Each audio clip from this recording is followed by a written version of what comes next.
चालू आहे। या ठिकाणी ज्या ज्या काळामध्ये जे जे काही मंत्री महोदय असतील त्या काळामध्ये त्या ठिकाणी कामं झाली। माननीय सीएम साहेबांच्याच नेतृत्वातून करणारे जरी ज्या ज्या क्षेत्रातले मंत्री असतील तरी ही सगळी कामं माननीय मुख्यमंत्री महोदयांच्या नेतृत्वातच झालेली आहेत। मग आपले रस्त्याची काही कामं असतील, बेटामध्ये जो आता भव्य असा सभामंडप आपला जवळजवळ 7 कोटी रुपयाचा, जे गिरीशभाऊ महाजन कार्यक्रमाला आले होते, त्यांनी लोकांना उन्हात बसलेलं पाहिलं गुरु नारायणजी महाराजांच्या पुण्यतिथीला, कारण त्यावेळेला एप्रिल महिना होता। एवढ्या एप्रिल महिन्यामध्ये लोक उन्हात बसलेले आहेत, कारण आपल्याला मंडप टाकता येत नाही। आपल्याला समाज इतका असतो की एवढा मंडप टाकायचा कुठून, मग कायमचा मंडप तुम्हाला देतो म्हणून त्यांनी 7 कोटी रुपये त्यावेळेला मंजूर केले आणि ते मंडप पूर्ण झालेला आहे। त्यानंतर एक पूल नवीन झालेला आहे त्या ठिकाणी, पूर्व छोटा पूल होता त्यामुळे ट्रॉफिक जाम व्हायची, नवीन पूलही आपल्या सरकारच्या काळात त्या ठिकाणी झाला। रस्ते फार खराब होते, रस्ते आपल्या सरकारच्या काळामध्ये त्यावेळेस झालेत। आणि बेटाच्या विकासाचा जो आराखडा तयार केलेला आहे आपण, कारण त्या ठिकाणी जेव्हा पूर महापूर येतो, बेट हे गोदावरीच्या आत आहे आणि महापुरामुळं त्या ठिकाणी माती वाहून जाते आणि म्हणून त्याला वॉल गॅबिन वॉलचं जे काही नियोजन आहे खूप मोठं, कारण संपूर्ण गेट जवळजवळ ते त्याचा जो परिघ आहे जवळ 2.5 किलोमीटरच्या पुढे तो येतो। एवढं बांधकाम करायचं म्हटल्यानंतर त्याला खूप अशा प्रकारचा मोठा खर्च आहे। आणि त्यानंतर मध्ये बाकीचे काही विकासाची कामं आहेत, त्याचा आराखडा आपला तयार आहे आणि तो आराखडा आपल्याकडे सुपूर्द पण केलेला आहे। अधिकारी सुद्धा सगळे कामाला लागलेले आहेत निश्चित, कारण त्या ठिकाणी लाखो समाज येतो। यामध्ये आणखी महत्वाची गोष्ट की आता यावर्षी कुंभमेळा आहे। कुंभामध्ये ज्या वेळेला आणि साधू संत स्नान करतात आणि ते गोदावरीचं संतांच्या स्नानाचं पवित्र जल खाली येतं आणि त्यामुळं काही लोकांची अशी अपेक्षा असते की बेटावर येऊन जर आपण स्नान केलं कुंभाच्या त्या पर्व काळामध्ये तर त्याचं एक विशेष पुण्य आपल्याला प्राप्त होईल। आणि म्हणून तिथं एक घाटाचं अर्जन काम आपल्याला फार करावं लागणार आहे। कुंभाच्या आधी जर झालं तर फार महत्वाचं घडेल, कारण त्या ठिकाणी लाखो लोक स्नानाला येतात आणि त्या स्नानाची गैरसोय होते।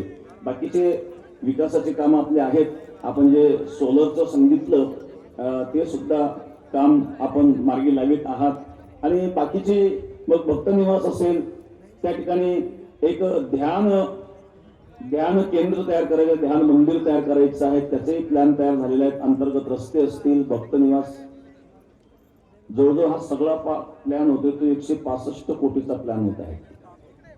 आणि एकदा, कारण नेहमी कुठं 2 करोड 5 करोड असं करण्यापेक्षा एकदा जर हा प्लॅन कम्प्लीट पूर्ण झाला तर आपल्या वारकऱ्यांना परमार्थ करायला एक चांगल्या प्रकारची सुविधा त्या ठिकाणी प्राप्त होईल आणि आपणही परमार्थ करायला मोकळे राहू।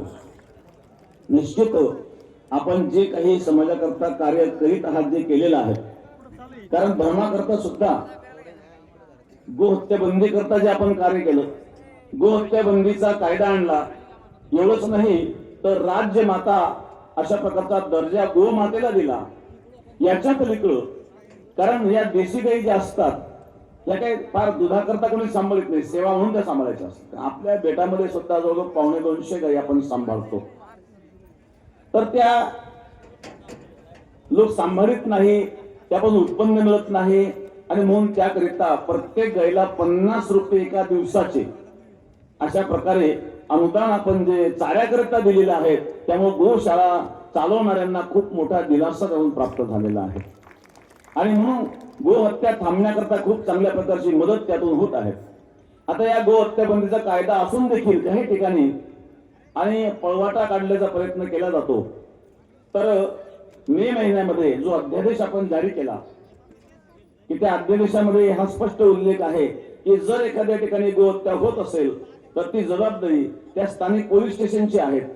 त्याचप्रमाणे नुसतं पोलीस स्टेशनच नाही, मग तिथं त्या जवळ असलेली नगरपालिका असेल, जिल्हा परिषद असेल, कलेक्टर पर्यंत जेवढे सर्व अधिकारी आहेत त्यांची ती जबाबदारी आहे। आणि म्हणून, कारण बऱ्याच वेळा गोरक्षकांवर हल्ले होतात, मी गोरक्षकांकरता सांगेल, हा अध्यादेश आपल्यापर्यंत कधी आला नसेल तो आम्ही वाचलेला आहे। गोहत्या बंदी करता अतिशय महत्वाचा तो अध्यादेश आहे, तो आपण प्राप्त करून घ्यावा आणि निश्चित आपल्याला गोहत्येतून कोणी करण्याची हिंमत कोणी करणार नाही, अशा प्रकारचं कार्य या ठिकाणी सरकारने केलेलं आहे. आता मागच्या महिन्यामध्ये आषाढी वारीला आपण सर्व वारकरी गेलात.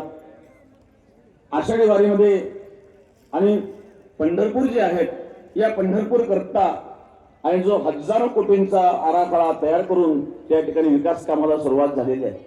पूर्वी जर आपण पाहिलं तर त्या ठिकाणी चंद्रभागेमध्ये खूप घाण असायची, परंतु उपस्थित सर्व भक्तगण मान्यवर सर्वांना धन्यवाद.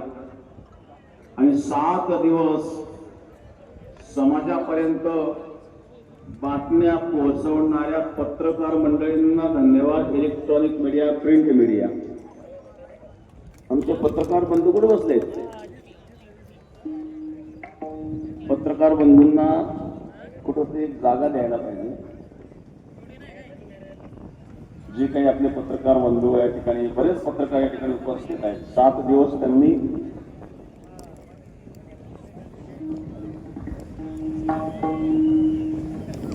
सात दिवस 8 दिवस, नुसते 8 दिवसच नाही तर 2 महिन्यापासून आपल्या सप्ताहाच्या बातम्या समाजापर्यंत पोहोचवण्याचं काम आपल्या परिसरातील सर्व पत्रकार करीत आहेत. मी पत्रकार बंधूंना धन्यवाद देईन. आणि कुठंतरी एका ठिकाणी आपल्याला बसायला व्यवस्था व्हावी अशी अपेक्षा.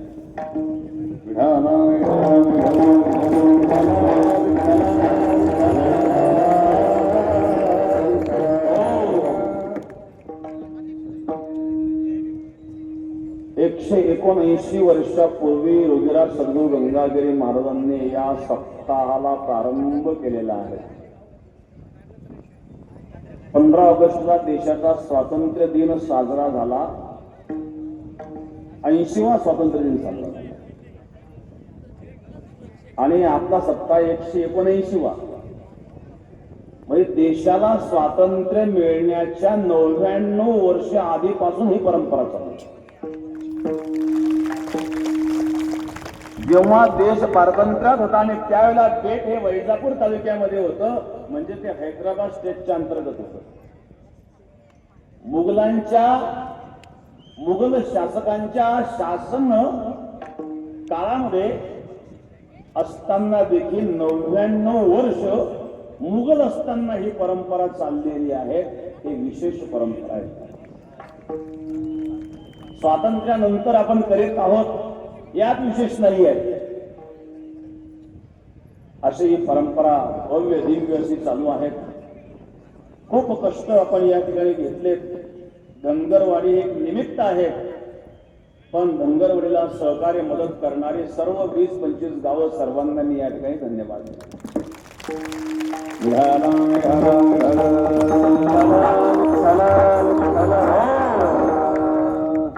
आणि या ठिकाणी थोड्या वेळानंतर महाराष्ट्र राज्याचे मुख्यमंत्री माननीय देवेंद्रजी फडणवीस साहेब येणार आहेत. उपमुख्यमंत्री शिंदे साहेब आहेत. आणि या ठिकाणी आपल्या या जिल्ह्याचे सर्वांचेच परिचित माजी महसूल मंत्री माननीय बाळासाहेब थोरात साहेब या ठिकाणी उपस्थित आहेत. त्यांनाही मी या ठिकाणी धन्यवाद देईन. आपल्या सप्ताहाला नेहमी त्यांची मदत असते. याही वर्षी प्रत्येक वर्षी आपल्या किचन मध्ये बुंदी सुकवण्याचं जे मशीन आहे ते माननीय थोरात साहेब त्यांच्या कारखान्यातून त्यांच्या कारखान्याची यंत्रणा लावून पाठवून देत असतात. आणि टँकर देखील त्यांचे नेहमी असतात. आणि बऱ्याच वेळा त्यांनी पंक्तीला चिवड्याची सुद्धा सेवा बऱ्याच सप्ताहांमध्ये केलेली आहे. आणि चिवड्याचा जो प्रसाद आहे ती पंगत तो खर्च माननीय थोरात साहेब करीत असत. आणि बेटाच्या सुद्धा कामामध्ये नेहमी सहयोग ज्यांचा असतो ते या ठिकाणी उपस्थित आहेत. आणि उपस्थित वैजापूर तालुक्याचे बरोबर विवेक भैया कोले तिरगून सांगतायत त्यांच्या कारखान्यांनी 51 कोटी साखर दिलेली आहे. धन्यवाद. तुम्ही नसतं सांगितलं तरी आम्ही सांगणार होतो. आणि कोळपेवाडी साखर कारखान्यात 51 कोटी साखर आलेली आहेत. विजय साहेबांनी 101 पोते साखर दिलेली आहेत आणि श्रीरामपूरचे श्रीनिवास बिहाणी यांनी देखील 101 पोते साखर 1 लाख रुपये असं दिलेले आहे. परत आणखी माजी आमदार भाऊसाहेब कांबळे यांनी देखील 101 तेलाचे डबे दिलेले आहेत. तर या ठिकाणी उपस्थित आमदार प्राध्यापक बोरणारे सर, माजी आमदार कांबळे साहेब, त्याचप्रमाणे या ठिकाणी पिपाळा साहेब उपस्थित आहेत. आमचे